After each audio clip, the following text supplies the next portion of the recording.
You're listening to The Right Side of the Rivers, hosted by Todd McCollum and Russell Dreyer. This show tackles public issues from a Pittsburgh point of view, offering common sense conversations, right-of-center perspectives, and a focus on the people, policies, and principles shaping Pittsburgh, Allegheny County, and Pennsylvania.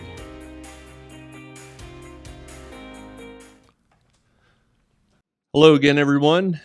This is the Right Side of the Rivers podcast. This is the official podcast of the City of Pittsburgh Republican Committee, and I am the chairman of the committee, and my name's Todd McCollum. And again, as always, I have my faithful sidekick and vice chairman, Russell. Say hi to everyone. Good evening, everybody. Welcome back to the best show you haven't heard of yet. This is episode number 4 of The Right Side of the Rivers, and it is our great pleasure to have another rock star from our City of Pittsburgh Republican Committee in the studio with us.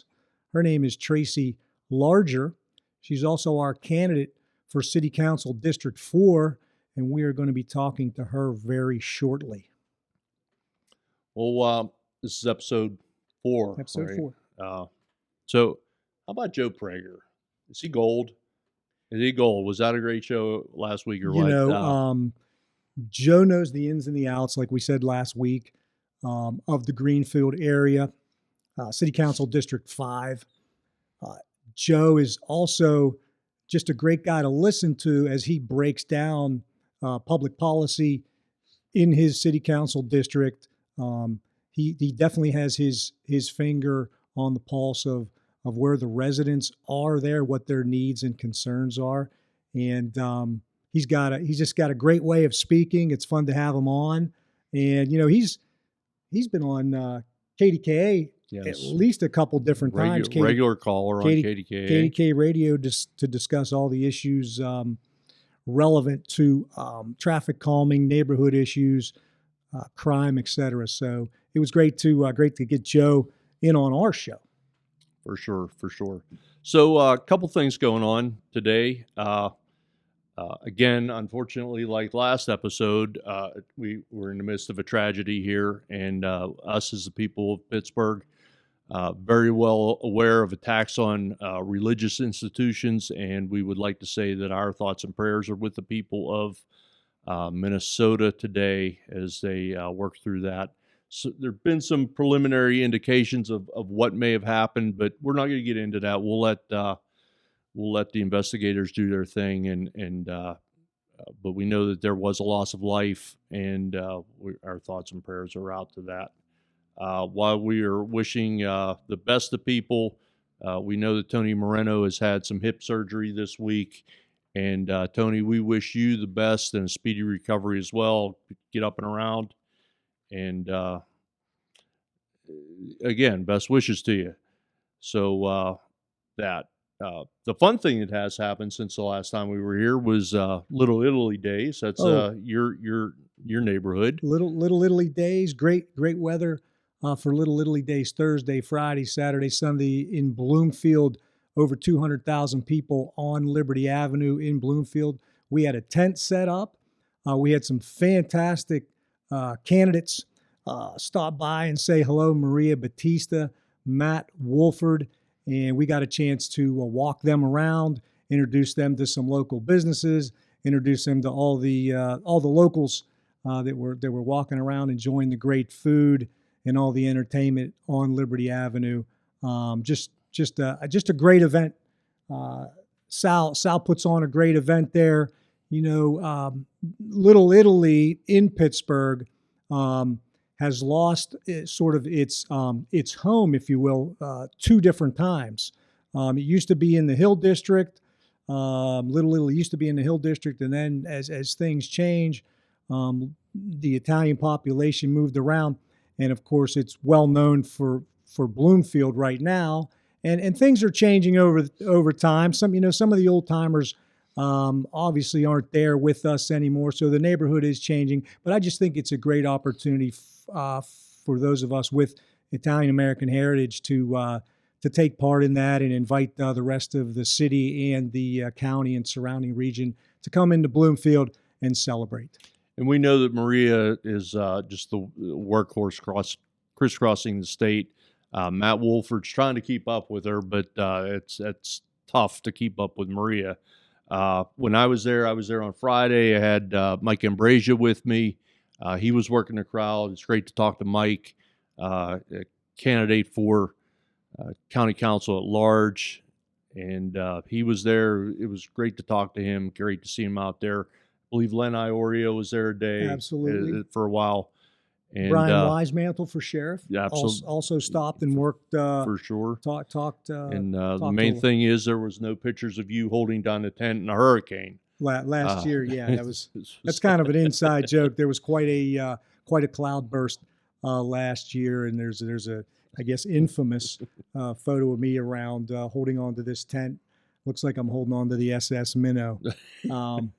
But good weather this year, thank God, and a lot of great candidates, a lot of great people. Oh, and our poll. What about who won the poll? Rigatoni. So we had a poll. I'm a Linguini guy myself. So Linguini was a close second. Well, there you go. The most important poll in Pittsburgh politics at Little Italy days was, which pasta do you prefer, spaghetti, linguine, or rigatoni? And I'll tell you, rigatoni was cleaning up. And then I don't know what happened. 3 a.m., I think a lot of mail-in votes came in for spaghetti. And spaghetti kind of caught up to linguine. But at the end of the day, rigatoni pulled it off. So that we had a lot of fun with folks stopping by to visit with us and take part in that poll. Okay. One more thing here. We have 5-star producer Missy making us looking great, sound as great as we possibly can. For sure. It's all her. We have Ike the elephant here. The official mascot is in town. The people in the middle today are, and ironically, we have a tragedy where public safety is tasked again. But this past week, Pittsburgh EMS has turned 50th anniversary of the city of Pittsburgh EMS. We want to wish them a happy anniversary and thank you for the great work that you guys do. It's a unique department, is in that in most other cities our size, EMS would be folded into the fire department, where here in Pittsburgh, EMS is its own entity, and that all sprouted out of the Hill District and the Freedom House, and it's a great history here in the city. So, City of Pittsburgh EMS, paramedics and EMTs, you guys are the people in the middle. We appreciate you. For sure. We see you. Sure. We respect your work. We know it gets harder and harder every day, and we really appreciate and respect the work you do to keep us all safe and be there when we need you. Thank you. For sure. So we have somebody who's dying to get on here. Why Absolutely. You, bring her back in. Bring her in. Our special guest, our friend, Tracy Larger. Larger. Mm-hmm. Tracy Larger from Brookline is a great committee person. She's also our District 4 City Council candidate. Great to have Tracy with us on the program today. And before I bring her in, I will say you can find out all the information you would like to about Tracy's run for City Council at tracy4council.com. That's Tracy, the number 4council.com. And 5-star producer Missy will have that in the link below. Welcome in, Tracy. Thanks for coming into the studio with us. We talk on a regular basis, but never, I guess, under these circumstances. How are you? It's great that you're here with us today. Tell us a little bit about yourself. How'd you get involved, and how's the campaign going? Well, thank you for having me. I'm glad to be here. And how I got involved, I've always been interested in politics, and I've always never been shy to discuss politics. And I actually would have some friends ask me who they should vote for, and I wouldn't tell them who to vote for. I would tell them the information I know about the person, so they could make their own decision on whom to vote for. And how I decided to run was I was actually walking my dog. Um, she's now 4. She'll be 4 in September, but she was maybe a year old at the time. And I've lived in Brookline since 2000 is when I bought my house. And I have noticed in the last couple of years that the crime has increased, and things have been happening more often that you hear. So I was walking her. She's a black German Shepherd, and I get a lot of compliments about her. And there were some kids that were pre-teenagers that were walking up Brookline from Jacob Street. I was getting ready to turn from Brookline onto Jacob. And I mean, not Jacob, Altmar. But the one said, "Whoa, what a nice looking dog." I said, "Thank you." And then the next question was, "Do you have puppies?" I said, "No, she's fixed." And this is what raised the hackles on the back of my neck. What do you want for her? Who does that? Who asks, "What do you want for your dog?" And I said, "She's not for sale." And I continued to walk, and I was waiting for somebody to hit me on the back of the head. I mean, you just have that feeling. So I continued to walk, and I have always felt safe walking, because I've got a German Shepherd. And ever since then, I have started carrying pepper spray with me, just for 2-legged and 4-legged, because my dog's been attacked twice so far on walks. Yeah, and that sometimes happens. So that kind of concerned me. And then I watched when Teresa Cale Smith sent out that letter. I actually watched that. It was they were going to be taking, people could actually talk and give their viewpoints on the Planning Commission wanted to bypass the zoning board. And so I watched that council meeting, and my mouth just dropped open. I'm like, "You've got to be kidding me." When I heard the council talking, the people talking. The proposal. And the proposal. And I couldn't believe it. So that's when I started maybe thinking about it. And when I found out that there was a Pittsburgh City GOP, because I didn't know there was one until Todd came for me to sign one of the petitions for President Trump to run. And that's how I found out about it, and I started going. And in the District 4 meeting, our committeeman, Bob Hillen, said that they were looking for people to run for city council. So I thought about it, I prayed about it, and I decided to do it. That's how it came about. So the campaign, it's strictly a grassroots campaign. I do, for the primary, we did have enough money to buy signs, and my signs were totally different than everybody else's. Yeah, we like your signs. My They're easy to signs, spot. my signs were circular, and they have my picture on it, and vote for Tracy, and it's Tracy for City Council, and then it says the common sense candidate. Because that's what's lacking. When you listen to the council and you listen to the people talking, sometimes you just look at them, you just shake your head. Where's the common sense? Where are you coming up with these proposals? And so that's how I decided to go with that. Well, and you picked a great time to run, because the sitting council, longtime sitting council person that you're running against is basically all in on this interim Yes. Homeless shelters.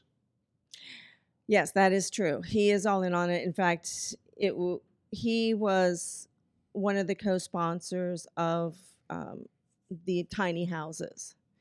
And we do need to do something about the homelessness. There's no question about that.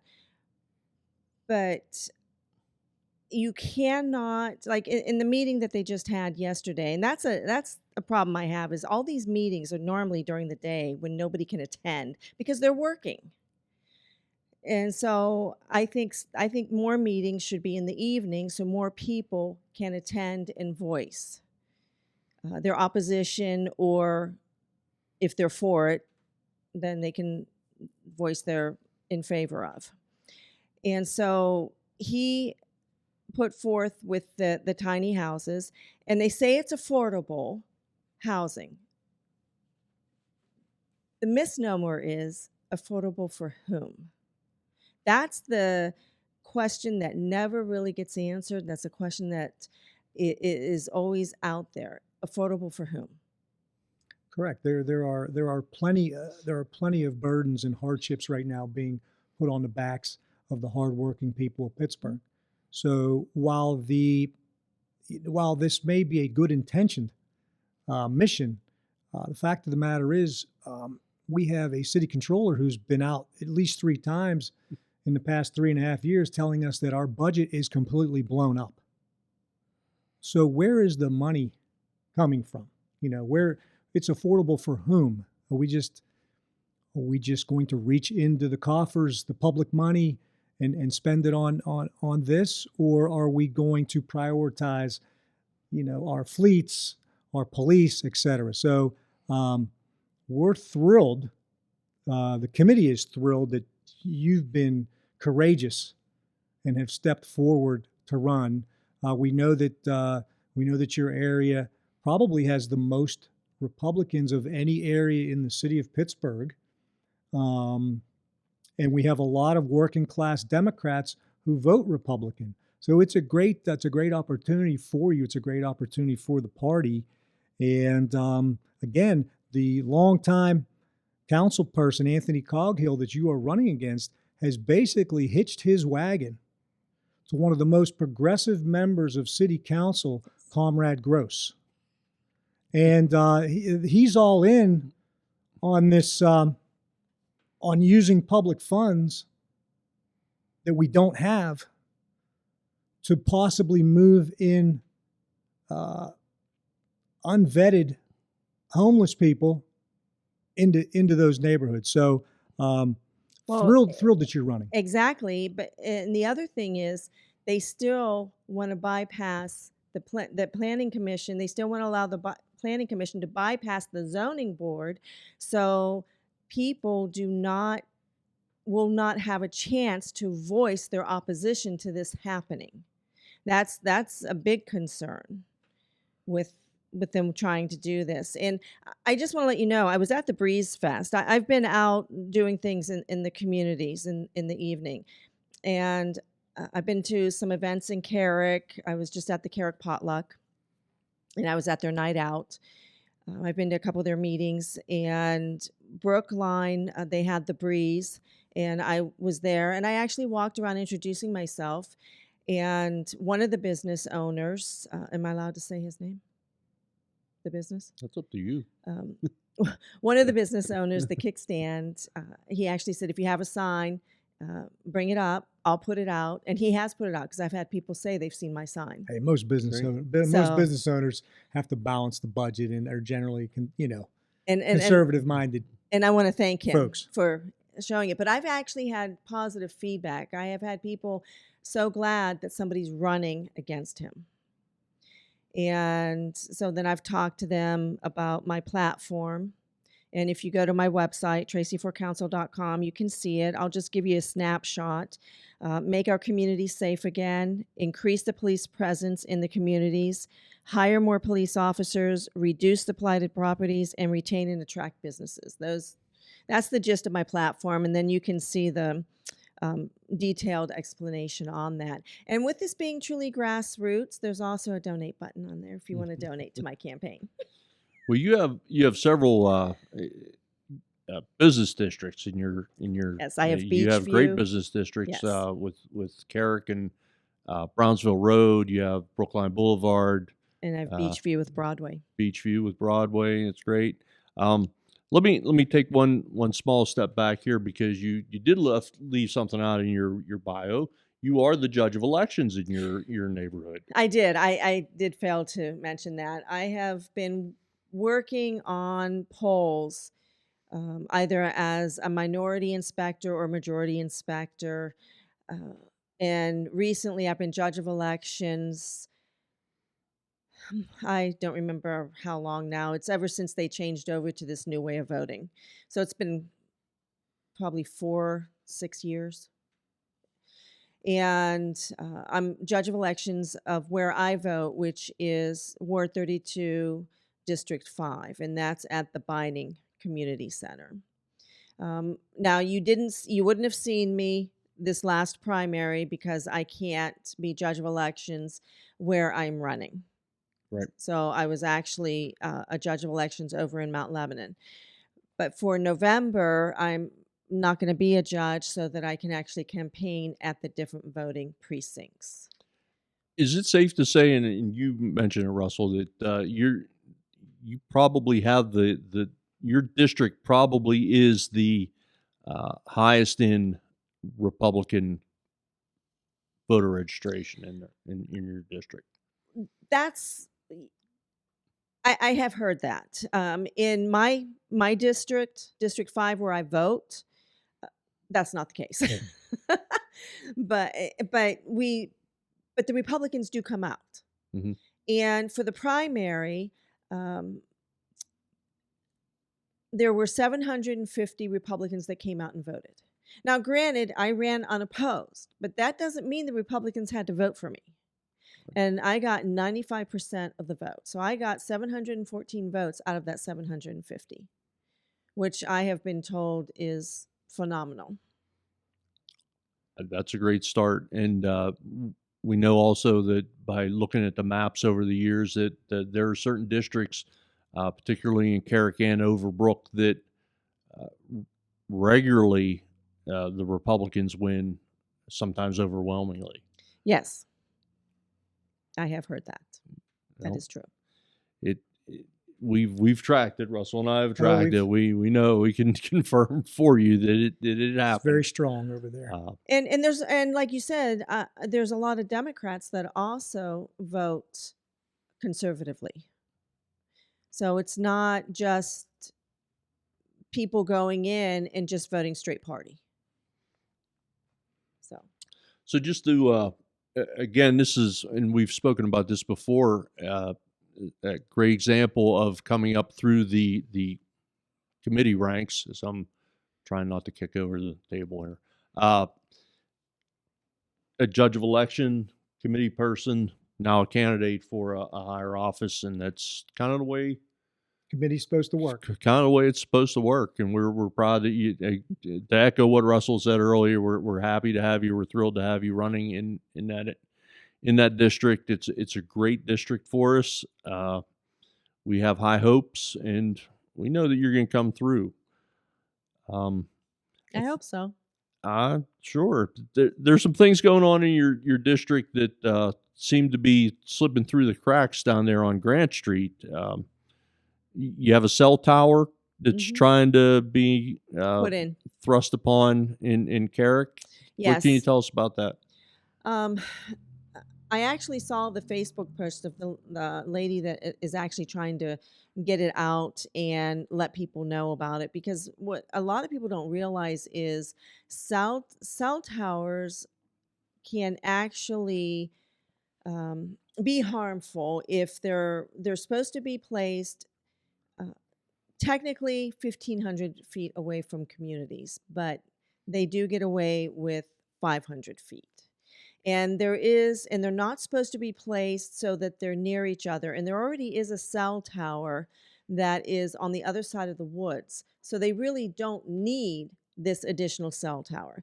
And the other thing that can happen is if there's a cell tower that's already there, many times they can make changes to that cell tower so that they don't have to build another one.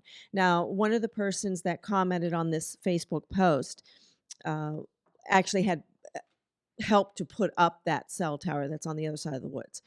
And when the person who posted it, she said that they can make those changes. He said that there's very good possibility that will not happen. And that's all he could say. He couldn't go in depth. But, uh, you know, when they first brought out 5G, I don't know if people remember these stories, but when they first brought out 5G, there were stories of birds attacking the cell towers. And I don't know if people remember reading those stories, but that vividly always stuck in my mind about that. And people wondered, why is that happening? Because people, people who are familiar with the radio waves and the 4G, 5G, and all of that, there were some that came out and spoke against the 5G because it could be very harmful to the elements, to the nature, to humans in general. And so there's a big concern about that. And until I saw that Facebook post, I really didn't know that that was happening. So they have really swept this under the rug.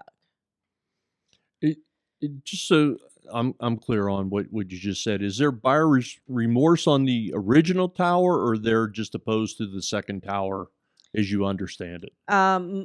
Because of the distance, because of the relationship that live in the to the neighborhood. community are opposed. Specifically, this lady, she's opposed to it. Where they're wanting to put it is right in the middle of a residential neighborhood behind like 4 or 5 streets. So you're not within that 500-foot boundary. You're almost right in the backyard. And that's when those radio waves that can be very dangerous in that. I know when they first started putting the Duquesne Light went around putting the new wireless things so that they could just drive by and shoot a gun and get the reading instead of having to get out and walk up and look at it. Mm-hmm. When they originally first did that, I have had problems with vertigo in the past. And one of my friends had asked me, did they put that on your meter? And I said, you know what? I'm not sure. So I went out and checked, and they had. And she said that possibly could, because then you've got so much Wi-Fi. Because you have Wi-Fi for your cable, you have Wi-Fi for your cell phones. Some people have Wi-Fi for the refrigerators. And all of that is building up, and it takes a toll on the body. And they've actually come out with studies saying that, you know, you need to be careful with your cell phones and always not having it in your pocket, always not having it by the ear, you know, which is why a lot of people use the speaker mode, mm-hmm. or they have the things in their ears, the Bluetooths.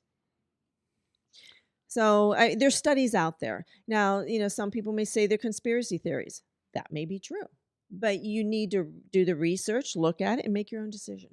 Well, and it sounds like really what we're talking about here is definitely a failure to communicate. Yes.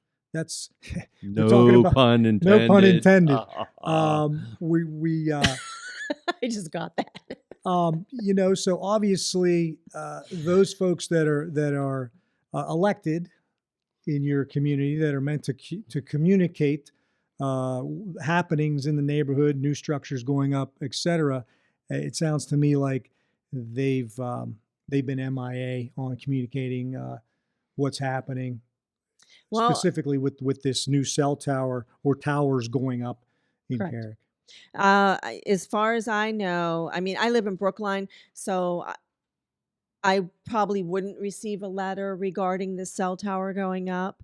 But from what this lady posted, it sounds like they really have not communicated that well. Almost like with what happened in Moore Park, which I know we're going to discuss. Yeah.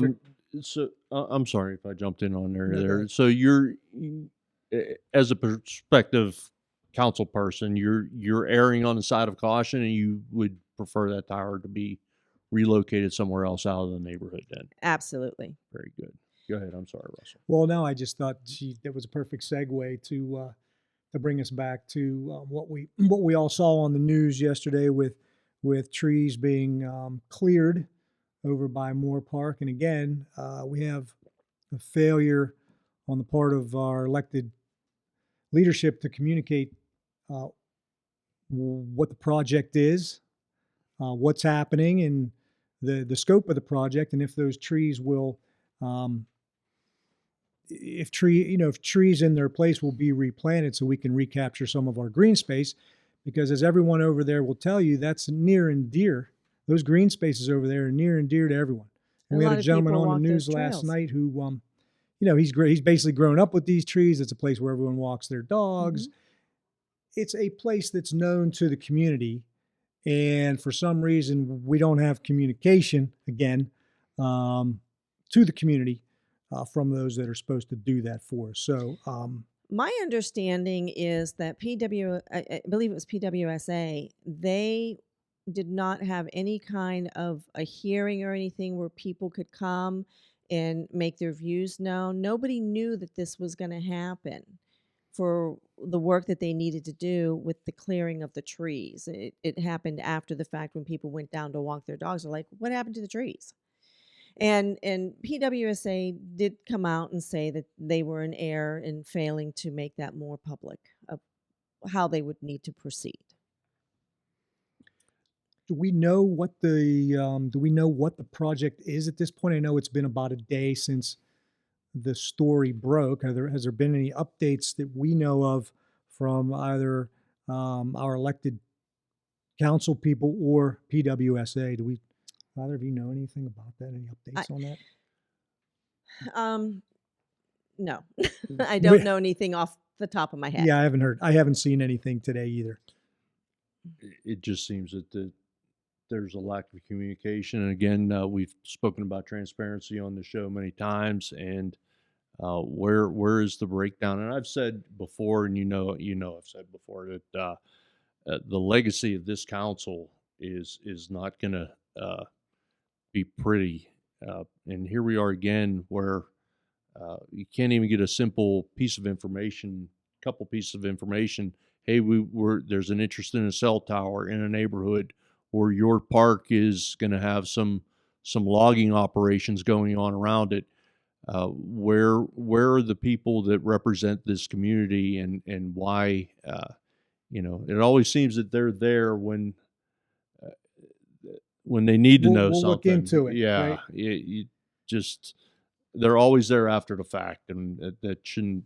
Where's the proactivity here in this? In both of these cases. I would agree with that. Do we need to talk about Moore Park anymore? Well, Where exactly is Moore Park? Because I'm not even sure where I know where it's on at. Pioneer. It's off of Pioneer.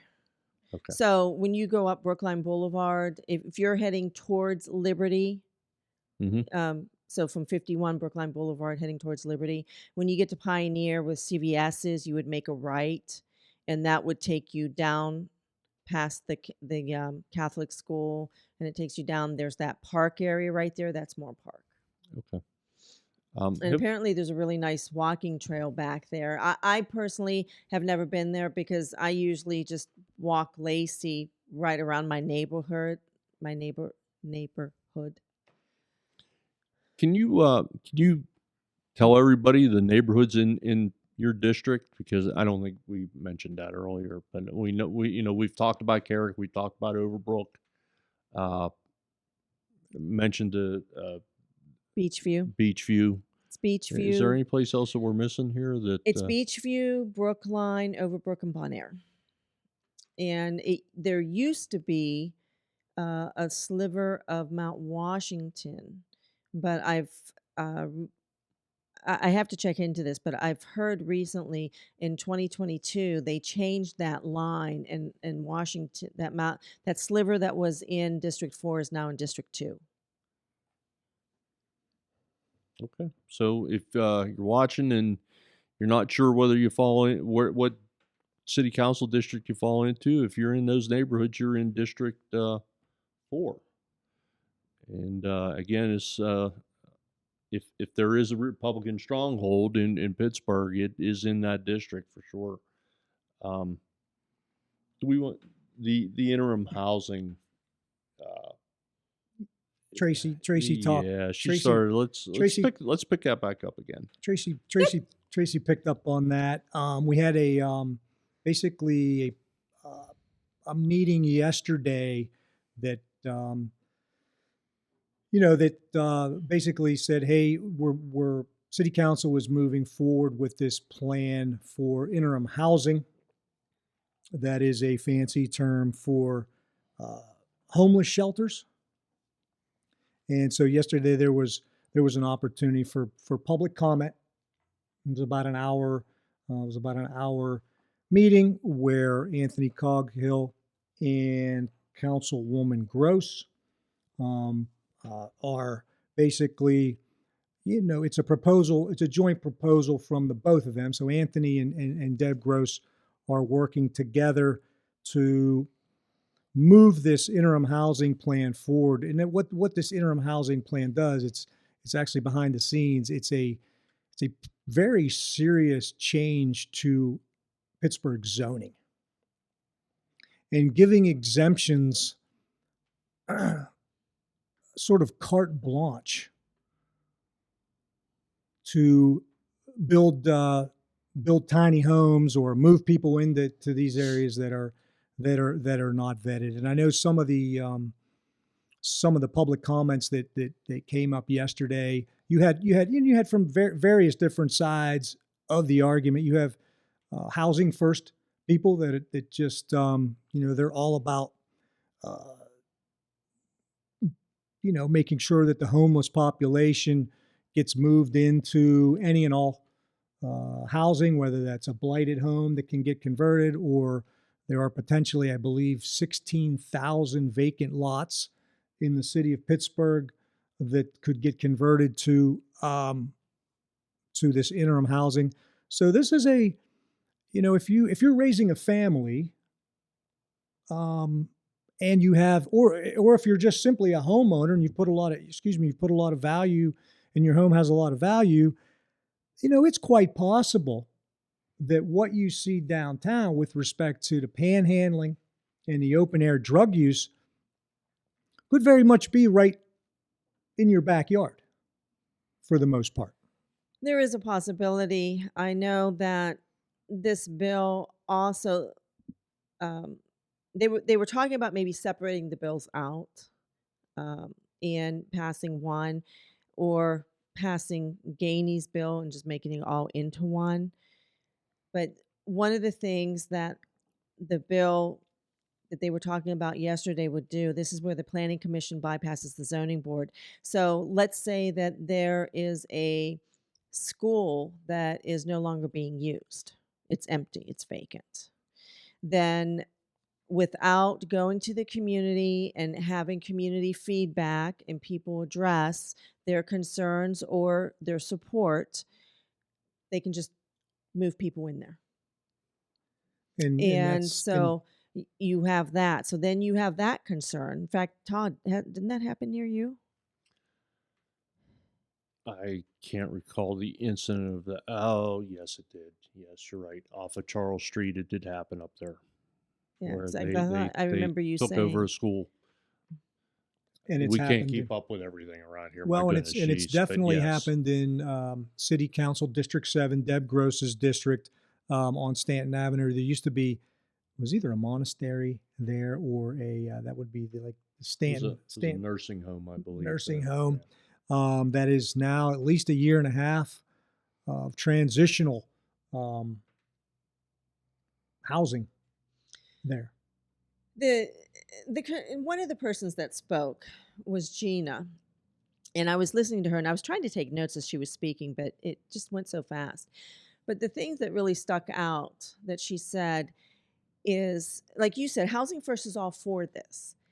And when Gina spoke, one of the things she said was, it's great that you want to put this forth, but nobody has spoken about the underlying causes of the homelessness and addressing that. And one of the things that they have as some of the underlying causes is mental health and addict treatment that you would want to have treatment for. And where this proposition has been done, something similar in other states, Washington State, they actually had an increase in homelessness. And in San Francisco, they've actually had an increase in overdose deaths. So these are concerns. It's great to provide the housing, but if you don't address the underlying concerns of why the person is homeless, you're not going to help change or help that person to want to change so that to improve their life. And their reasoning behind using the tiny houses and doing some of the, taking over maybe some of the blighted property and rehabbing it is in the homeless shelters now, you go in, you have a bed, but you don't have a door that you can lock. And then in the morning, you go back out and then you go back in. That's what they were saying in the council meeting. I don't know if that's actually fact. I'm just repeating what they intimated in the council meeting. And the tiny houses and the other proposals that they have would allow these people to have a locked door to feel safe at night. And I can appreciate that. Absolutely. And that's if you want the help. Yes, you can lead a horse to water, but you can't make it drink. We have a very rough situation where addiction is either a precursor to mental illness. I don't know which comes first. If it's mental illness, then addiction, or if it's addiction, then mental illness. But certainly, when you're hooked, well, and there's some of it is heroin. I'm Right. sorry to cut you off. Some of it's heroin. And what people don't realize with heroin, out of all the drugs that are out there, heroin is the one that will grab hold of your mind. And it's one that you have a very difficult time beating if you're able to beat it. And just like with somebody who's a recovering alcoholic, it's a lifelong battle with heroin. And the reason I know this is one of my friends, his daughter, did all kind of drugs in high school. And when she tried the heroin, she told her dad, she said, "Dad, I never expected it to grab hold of my mind the way that it did." And we actually had this problem with one of my nieces. And she cleaned herself up and she's clean. But again, it's a lifelong battle. Sure. There was, in piggybacking off of what you said about the councilwoman Gross, she, and I don't know if you picked up on it, she sort of made it sound like the churches were a bad thing, and that the people were being thrown out of the churches from early in the morning to 3 o'clock, and then they had to come back in. And get in Well, line that's to the- get back that's- in. Yeah, Right. that's That's the right. time when they should be out getting all these services that they're supposed to be doing, and so they shouldn't.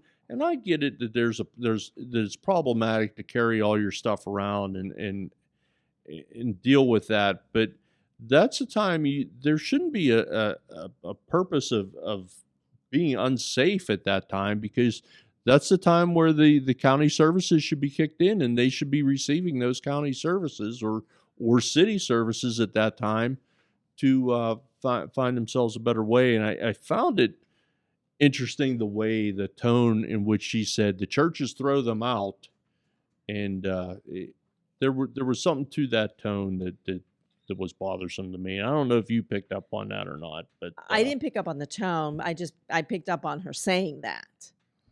I did, with respect to Congresswoman Gross's testimony yesterday, I did hear her specifically say that this money would be coming from the county, because obviously these are services that the taxpayer is responsible for, and because of the state of our budget, my biggest concern, apart from the human impact of these folks that are homeless, is sort of the practical side of things. Okay, how are we going to pay for this? And I'm pretty sure I heard Congresswoman Gross say that this money was going to come from the county. So I guess, it's Councilwoman Gross. Don't give her too big of a. oh, what did I say? Councilwoman. I'm Okay. sorry. Oh, I said You're Congresswoman. giving her. Yeah. You're Oh. giving her a big. raise there. Yes, City Councilwoman Gross. She said that the money would be coming from the county, and I guess don't we already have a county plan in place with the county executive doing a 500 and 500? There's already a county-wide plan. So are we looking at duplicity of services again and spending more money? I mean, this is. Can somebody? I mean, That's a good question. Can we answer that question? That's what it sounds like to me, for sure. That's a good question. Well, it sounds to me like that the county already has a plan, and they have the money from somewhere. So I'm not really sure why there's this rush to use a broad brush and change our zoning in the entire city, unless there's something else to this that just hasn't revealed itself yet, and I have no idea. Well, one of the things that Councilman Coghill said was they hope that they never have to use the tiny houses, that they just want to have something in place as a backup plan in case it's needed. Well, in my experience, whenever council people that like to spend other people's money say that, it means that they're going to do it. Yeah, I picked up on that too, where he said that they didn't need it. It seems like our council does a lot of preemptive things that don't need done. It really, I mean, they've passed legislation on abortions, for lack of a better term right now, but for laws that haven't even been passed yet. And there have been some other things that they've done that they passed. Plastic bag some ban. of the Yes, the plastic. LGBTQ stuff has been passed preemptively. And why are we passing bills on things that we don't need? It just seems like a fallback position in this case that we don't necessarily want to have. And Gina, who did a great job of getting a lot of information in 3 minutes, and it's kudos to her. But we can't even pass information on about cell towers and logging in parks, and we're passing things preemptively on the fear of what may come in the future. If it would have been handled properly back in the COVID times, we wouldn't be dealing with this. If the police would have been allowed to do what they needed to do, and we wouldn't have had these tent cities set up all over town, we wouldn't be in this position. And my final question on this point is, rhetorically, is what was never, well, a couple things. I'm sorry, I do have notes here. My question is, when it's time, when these small houses happen, and the city says, okay, it's now time for the NFL draft, and you need to go, what is the eviction process on the matter? That would be one question on that, because all the people who say it's too easy for people to be evicted, and they have all these eviction rights situations in place. What would be the eviction process once somebody's established in one of these small homes? Another thing is that was mentioned was this wasn't a final bill, that there were still some things ironed out. So I'd like to see the devil in the details in this, of what things are being added in at the last moment. And there's still addendums to be put into this to work it out. And what are those details is what I like to know. And they were there were people against the sunset rule of this as well, too, that in 4 years we're going to dissipate. We all know that in 4 years that this is going to go away. It'll be re-upped. This is carte blanche zoning changes citywide, with exemptions for every kind of residential, commercial, in the Golden Triangle, along the riverfront. There's a plan here afoot, and this really needs to be done. I think from the right side of the river's perspective, this really needs to be done neighborhood by neighborhood. This cannot be done with a broad brush citywide, and I think I'll just put a pin in it right there. Well, that's why they want to bypass the zoning board, so that they can do that broad brush and not do neighborhood by neighborhood.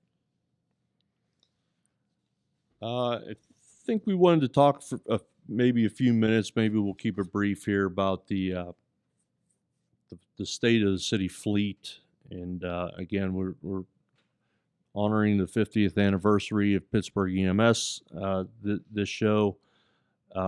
And the ambulance have come under fire. And again, your opponent is in charge of the Public Safety Committee, I believe. And I don't understand, again, passing preemptive things, but we don't know what the state of the fleet of the ambulances are, or the fire trucks, or whatever else that there is. And I find that to be problematic. Well, in regards to the ambulance, I read the story that Channel 11 investigative reporter had done. Thank you, Rick. And so, well, I give credit where credit's due. Apparently, this was passed in the 2024 budget for 2 new ambulances to be purchased. And to this date, and I guess they were supposed to get a third one in 2025. So a total of 3. Nothing's happened. And each side is passing the buck. They're pointing fingers at each other. And they're saying it has something to do with the details of the specs of what they want or need in the ambulance. But like I said, they're pointing fingers at each other. And they had 2 new ambulances sitting at the city garage waiting for their certification by their board of whoever controls what ambulances are supposed to be in, state that they're in that certification. There were 2 at the city garage that were waiting certification, and they've been waiting for months. And again, why does city council not know what's going on around here? And I am glad that as the chairman of this committee that we have 3 people and could potentially take a third of city council. Tracy, you being part of it, something needs to happen, because what they worry about isn't what they should be worrying about most of the time. We need oversight. We need new eyes, different eyes on city council, and we need to help city council grow a spine, quite frankly, and do their job, push back against spending, and make sure that the essential services are funded. Correct. So we are looking forward to getting out and hitting the streets with you in your run up to the November 4th election. Yes, the campaigning starts. So my website just went live. I finally got that live up, and that was the tracy4council.com, and it's TRACY, the number 4 council.com. Okay, and 5-star producer Miss E will have that in the links below, as well as the stories that we all talked about today. So we have some social media stuff for ourselves that you... Show number 4 is almost in the books here. All right. Why don't you remind everybody about our social media stuff? Please follow us on all our socials, PGH GOP Committee on X, Facebook, and Instagram. PGH GOP Committee X, Facebook, and Instagram. And we will see you. I can tell you this, that I hope everybody out there is enjoying watching this as much as we're having fun doing it. It's been a blast. We are into the meat and potatoes here, is we're going to have a string of candidates on over the next couple shows.